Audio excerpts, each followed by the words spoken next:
Film की शुरुआत California के पास मौजूद एक खाली टाउन से होती है, जहां एक आर्कियोलॉजिस्ट सोने की तलाश में पहुंचा है। 8 सालों बाद उसका सोना ढूंढने का ख्वाब तो पूरा हुआ, लेकिन वो ये नहीं जानता कि ये सोना जेरेमाया स्टोन नामी एक ईगल माइनर का था, जिसको उसके खजाने के साथ ही दफना दिया गया। और जैसे ही उसके सोने को इस आर्कियोलॉजिस्ट ने टच किया, जादू से मिट्टी के जर्रे हवा में उड़ने लगे और उसके ढांचे में दोबारा बॉडी बनाई। यानी जेरेमाया स्टोन के सोने को हाथ लगाते ही वो जिंदा हो गया और इस आर्कियोलॉजिस्ट के पास पहुंचा।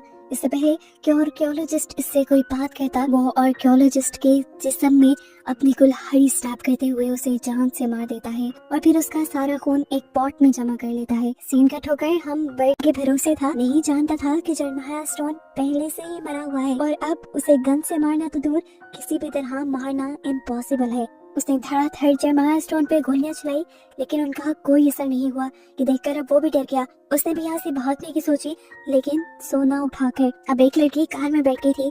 इससे पहले कि वो कार चलाकर यहाँ से भाग पाती, जेरेमाया स्टोन दूर से ही अपनी कुल्हाड़ी फेंकता है, जो उसके विंड स्क्रीन को तोड़ते हुए उसके सर में स्टैब हो जाती है और वो वहीं मर जाती है। देखकर बाकी लोग डर गए और दूसरी डायरेक्शन में भागने लगे। वहां जाकर देखा कि वो गन वाला आदमी पहले ही अपनी कार में बैठ गया था और अपने ग्रुप वालों को छोड़कर अकेला ही भागने की तैयारी में था। लेकिन जेरेमाया स्टोन उसे ज्यादा दूर जाने नहीं देगा। जेरेमाया स्टोन ने साइड विंडो से उसके कार के स्टीयरिंग को पकड़ लिया और तेजी से स्टीयरिंग घुमाते हुए उसकी कार को पूरी तरह अनबैलेंस कर दिया कि उसकी कार जाकर वहां मौजूद दूसरी कार से टकरा गई और ब्लास्ट कर गई और इसी ब्लास्ट में वो भी जलकर मारा गया।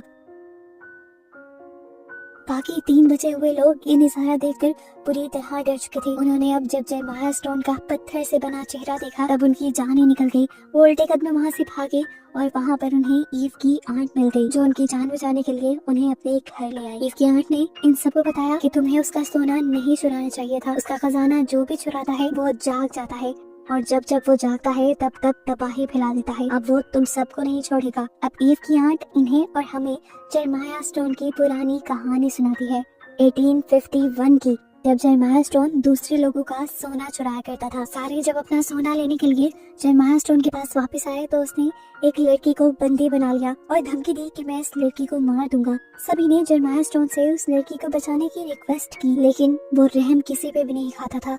उसने सबके सामने लड़की को लटका कर कुल्हाड़ी मार के बुरी तरह से उसका कत्ल कर दिया, वो भी सबकी आंखों के सामने। और इस गुस्से में वहाँ मौजूद सभी लोग उसके ऊपर धड़ाधड़ गोलियां चलाने लगे। सभी यही एक्सपेक्ट कर रहे थे कि वो मर जाएगा, लेकिन इतनी गोलियां खाने के बावजूद भी वो नहीं मरा, क्योंकि वो पहले ही अपनी सोल को डेविल को बेच चुका था। वो सच में कैनिबल यानी आदमखोर भी था, क्योंकि उसने सबके सामने अपनी उंगली चबाई और फिर अपना खून सब लोगों पर थूक कर सब लोगों को कर्ज दे दिया कि जो भी मेरा सोना चुराएगा मैं जाग जाऊंगा और उसे मार डालूंगा। ये कहते ही वो अपनी माइंड के अंदर चला गया और वहीं पर सो गया। उस दिन के बाद से आज तक जब जब कोई भी उसके सोने को ढूंढ लेता है तो वो जाग जाता है और सबको मार डालता है और फिर दोबारा से अपना मिशन पूरा करने के बाद सो जाता है। अब तुम लोगों ने उसे जगाया है और तुम लोगों को मार कर ही सोएगा। ये ग्रुप वाले पूछते हैं क्या बचने का भी कोई रास्ता है, तो वो बताती है कि बचने का सिर्फ एक ही रास्ता है कि तुम उसके सारे सोने को वापस रख दो। छोटे से छोटा टुकड़ा भी वापस रख देना, नहीं तो कर्ज खत्म नहीं होगा। लेकिन छोटे टुकड़े किस किस के पास थे ये लोग नहीं जानते थे। तब आंट ने उन्हें कहा कि तुम उसे उसी की माइंड में बुलाओ और डायनामाइट से उसकी माइंड ही तबाह कर दो, शायद फिर वो मर जाए। अभी ये लोग प्लान कर ही रहे थे कि जेरेमाया स्टोन इसके घर भी आ गया। आंट ने जेरेमाया स्टोन को जलाने के लिए अपनी लालटेन उठा ली, लेकिन दूर से ही जेरेमाया स्टोन ने अपनी कुल्हाड़ी फेंकी और वो लालटेन टूट के केरोसिन ऑयल और आग एक साथ आंट के ऊपर गिरने की वजह से आंट भी यहाँ जलकर मारी गई। इसके बाद उन्होंने इस ग्रुप के एक साथी का गला पकड़ लिया। इससे पहले कि वो उसे जान से मार देता, दूसरे साथी ने उसी की कुल्हाड़ी से उसी का हाथ काट दिया और फिर ये लोग डायनामाइट लेकर बाहर की तरफ भाग गए,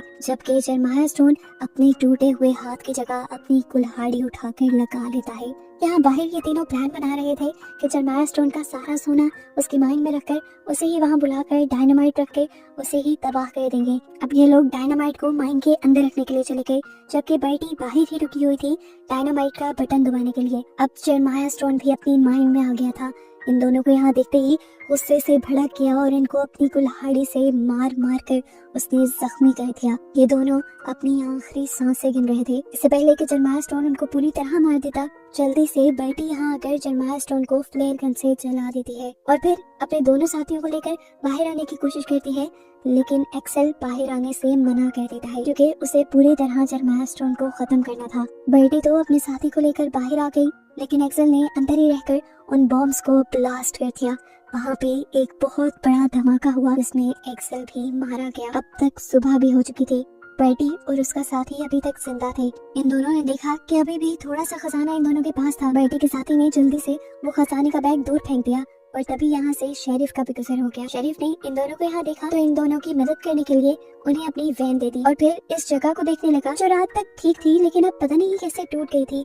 उसे रात वाले वाकये के बारे में कुछ नहीं पता था। उसे यहाँ पर एक बैग भी मिला जो अभी बर्टी और उसका साथी पहन कर गए थे, जिसे जैसे ही उसने उठाया तो जमीन को चीरते हुए एक और मर्तबा जरमाया स्टोन जमीन से बाहर निकल आया। वो दोबारा से जिंदा हो गया तबाही फैलाने के लिए, और अब वो क्या करेगा इसी मिस्ट्री के साथ ये कहानी यहाँ खत्म हो जाती है।